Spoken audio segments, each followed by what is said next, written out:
So good evening class. এবারে আজকে যেটা আমরা টপিকটা কভার করব সেটার জন্য আমাকে ব্ল্যাকবোর্ডের খুব প্রয়োজন অ্যাকচুয়ালি আমার, কিন্তু যেহেতু আমাদের এখন ব্ল্যাকবোর্ড অ্যাভেল করতে পারছি না, সো এইভাবেই আমাকে করাতে হবে। এনিওয়েজ, আগের দিন আমি কি বলছিলাম, আগে সেইটা আগে কমপ্লিট করি। কি বলছিলাম? আমি পড়াচ্ছিলাম eligibility norms for public issue by unlisted company. Eligibility norms for public issue by unlisted company. সেখানে আমি লিখিয়েও দিয়েছিলাম যে নেট ট্যাঞ্জিবল অ্যাসেট একটা কোম্পানির হতে হবে minimum 3 crores। Net tangible asset minimum 3 crores, তাও কি in each of the three full preceding year. Okay, are provided that not more than 50% of the asset is held in monetary asset। 50%-এর বেশি তুই monetary অ্যাসেটে held করতে পারবি না।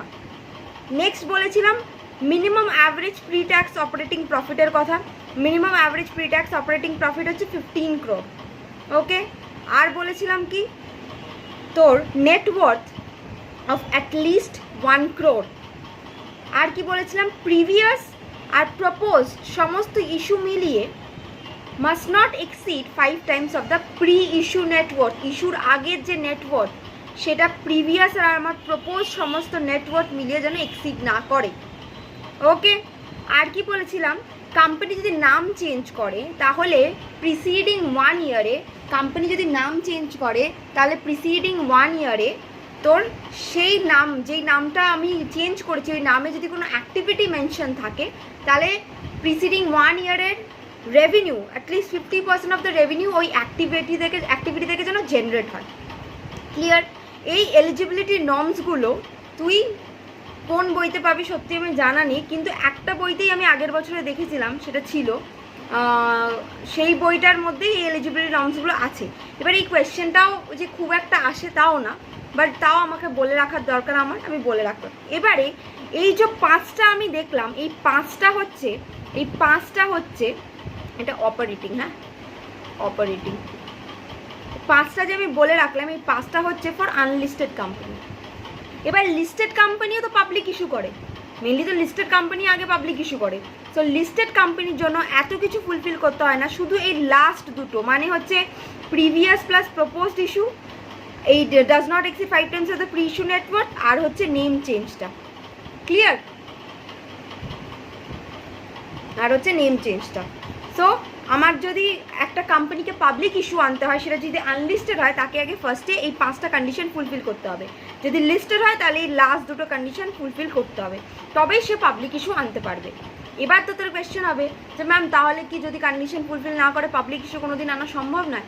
কেন সম্ভব নয়? সম্ভব, তাও আছে সম্ভব। কিভাবে?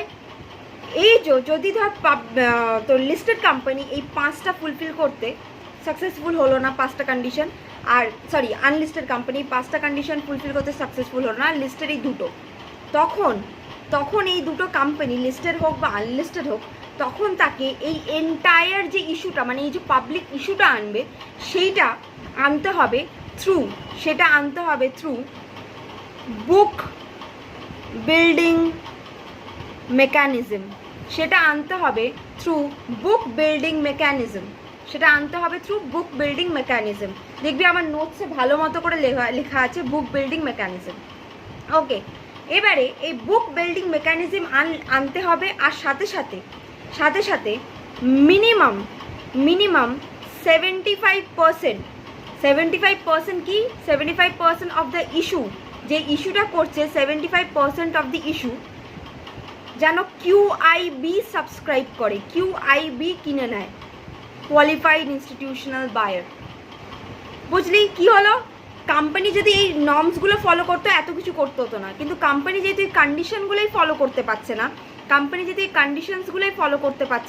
কোম্পানিকে কি করতে হচ্ছে, কোম্পানিকে পুরো এন্টায়ার ইস্যুটা আনতে হচ্ছে কিভাবে, বুক বিল্ডিং মেকানিজমে আনতে হচ্ছে, provided that minimum 75% have been issued to qualified institutional buyer. 75% যদি 100 রানে, তাহলে 75 যেন কোথায় যায়, সেটা যায় যেন QIBর কাছে, বাদ বাকি 25 আমি দেবো হচ্ছে পাবলিককে। ক্লিয়ার? মাথায় ঢুকলে এতটুকু। এবারে এই জিনিসটা কি, নর্মাল যখন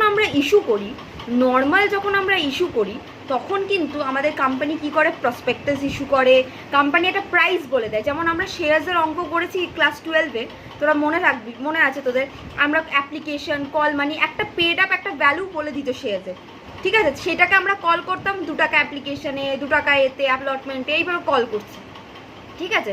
তো এবারে নর্মাল যখন কোম্পানি পাবলিক ইস্যু আনে তখন কিন্তু এইভাবে প্রাইসটাকে বলে দেওয়া হয় যে শেয়ার প্রাইসটা কত, অন দ্যাট বেসিস আমরা পারচেস করি। কিন্তু এই বুক বিল্ডিং মেকানিজম হচ্ছে ইনভেস্টর ড্রিভেন প্রাইসিং টেকনিক। কি বললাম? বুক বিল্ডিং মেকানিজম হচ্ছে ইনভেস্টর ড্রিভেন প্রাইসিং টেকনিক।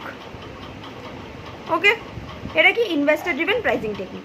কি হয় বুক বিল্ডিং মেকানিজমে? এখানে কোম্পানি কোনো ফিক্সড প্রাইস বলে দেয় না, যে আমি যখন শেয়ার ইস্যু করছি, কোম্পানি যখন শেয়ার ইস্যু নিয়ে আসছে, শেয়ার প্রাইসটাকে কোম্পানি বলে দেয় না, কি করে না, বলে দেয় না। তাহলে কিসের ওপরে এটা হবে? তাহলে লোকে বুঝবে কি করে? বুক বিল্ডিংয়ে কি হয়, it's an investor driven pricing technique, যেখানে কোম্পানি আমাকে একটা প্রাইস ব্যান্ড দিয়ে দেয়, একটা প্রাইস রেঞ্জ দিয়ে দেয়। প্রাইস ব্যান্ড কথাটার মানে হচ্ছে একটা প্রাইস রেঞ্জ দিয়ে দেয়। ধর সাপোজ তার মিনিমামতে রয়েছে 100, ঠিক আছে, কি বললাম, তার মিনিমাম প্রাইসটা রয়েছে 100 আর আপার একটা প্রাইস আমাকে ফিক্স করতে হবে, ঠিক আছে। এই যে মিনিমাম প্রাইসটাকে আমরা বলি হচ্ছে ফ্লোর প্রাইস। ওকে, আর এই ম্যাক্সিমাম প্রাইসটাকে বলি হচ্ছে ক্যাপ প্রাইস। ক্লিয়ার? কি হলো এতক্ষণ আমি কি বুঝলাম, আবার একবার রিপিট করি। এই যখন এতগুলো কন্ডিশন ফেল করে যাচ্ছে, লিস্টেড 2টো আনলিস্টেড 5টা, তখন কি হচ্ছে, এন্টায়ার পাবলিক ইস্যুটাকে কীভাবে আনতে হচ্ছে, থ্রু বুক বিল্ডিং মেকানিজম। সেখানে মিনিমাম 75% কাকে দিতে হচ্ছে? মিনিমাম 75% দিতে হচ্ছে কিউআইবিকে, কোয়ালিফাইড ইনস্টিটিউশনাল বায়ার্সদেরকে। এবারে আমি যদি বলি যে এই বুক বিল্ডিং মেকানিজমে কোম্পানি শেয়ার প্রাইসটা রিভিল করে না, তাহলে তোদের কোয়েশ্চেন হবে, তাহলে ম্যাম শেয়ার প্রাইসটা কী করে বুঝবো? আমরা তো কিনবো, আমরা পাবলিক ইস্যুও তো হচ্ছে, আমরা তো কিনছি, বা কিউআইবিও তো কিনবে, তাহলে তো প্রাইসটা দিতে হবে। সো এইটা হচ্ছে ইনভেস্টর, এইটার টেকনিকটাকে আমি বলি হচ্ছে ইনভেস্টর ড্রিভেন প্রাইসিং টেকনিক। এখানে কোম্পানি একটা প্রাইস ব্যান্ড দিয়ে দেয়। কি দিয়ে দেয়? আবার বলছি, প্রাইস ব্যান্ড মানে রেঞ্জ। তার দুটো থাকে, একটা হচ্ছে মিনিমাম প্রাইসটাকে বলি ফ্লোর প্রাইস, ম্যাক্সটাকে বলি হচ্ছে cap price, cap price, floor price, cap price. এবার একটা কন্ডিশন আছে। কি কন্ডিশন? ধর মিনিমাম প্রাইসটা তোকে দিয়ে দিয়েছে, তোকে ক্যাপ প্রাইসটা দেওয়া নেই। কন্ডিশন হচ্ছে cap price must not exceed 20% of floor price. মানে 100-র ওপরে 20% কর, যেটা হবে এর বেশি কিন্তু আমার ক্যাপ প্রাইস হবে না, এখানে যদি 200 হতো তাহলে সেই অনুযায়ী 200 প্লাস 200 ইন্টু 20% করতাম। এর বেশি যখন, এটা নয়, মানে হচ্ছে 240, এর বেশি আমার কিন্তু কি হবে না, এর বেশি আমার যাবে না হচ্ছে ক্যাপ প্রাইস। ক্লিয়ার? তাহলে কি বললাম, ফ্লোর প্রাইস হবে যা, তার থেকে 20% বেশি, ক্যাপ প্রাইস 20%-এর ওপরে এক্সিড করবে না। তাহলে কোম্পানি হয়তো তোকে এইটা প্রাইস ব্যান্ডটাও দিয়ে দিতে পারে, বা কোম্পানি তোকে শুধুমাত্র ফ্লোর প্রাইসটা দিয়ে দিল। তাহলে যাই দিক না কেন, ইনভেস্টর কিন্তু ক্যাপ প্রাইসটা বুঝেই যাচ্ছে, বিকজ আমরা জানি যে বুক বিল্ডিংয়ের কি, এটা একটা কন্ডিশন যে cap price must not exceed 20% of the floor price. Clear? এত অবধি মাথায় ঢুকলো? আবার একবার repeat, investor driven pricing technique কি হচ্ছে, এখানে কোম্পানি কোনো রকমের কোনো প্রাইস দিয়ে দিচ্ছে না, একটা প্রাইস ব্যান্ড দিয়ে দেয় consisting of the floor price, that is the minimum price, and the cap price, that is the maximum price, and the cap price must not exceed 20% of the floor price. Clear? Okay, যেমন অন্যান্য এতে আমরা prospectus issue করি, এই ক্ষেত্রে আমরা red hearing prospectus issue করি, final prospectus issue করি না, আগে রেড হেয়ারিং প্রসপেক্টাস ইস্যু করি। এগুলো নিশ্চয়ই তোরা লতে পড়েছিস। রেড হেয়ারিং প্রসপেক্টাস মানে red hearing prospectus incomplete information contain করে। ইনকমপ্লিট কি ইস্যু করি? Red hearing prospectus. কেন? এরা কি করে? এরা ইনকমপ্লিট ইনফরমেশন কন্টেন করে, ইনকমপ্লিট ইনফরমেশন কন্টেন করে। এখানে শুধু রেড হেয়ারিং কেন? আমি শুধু পাবলিককে জানাচ্ছি যে কি যে এরকম একটা শেয়ার ইস্যু হতে চলেছে। এখানে কোনো শেয়ারের প্রাইস বা কিছুই থাকে না, প্রাইস ব্যান্ডটা দেওয়া থাকে, কিন্তু কি যে ফাইনাল প্রাইস বা কি সেই সব কিচ্ছু থাকে না। So this is an incomplete prospectus.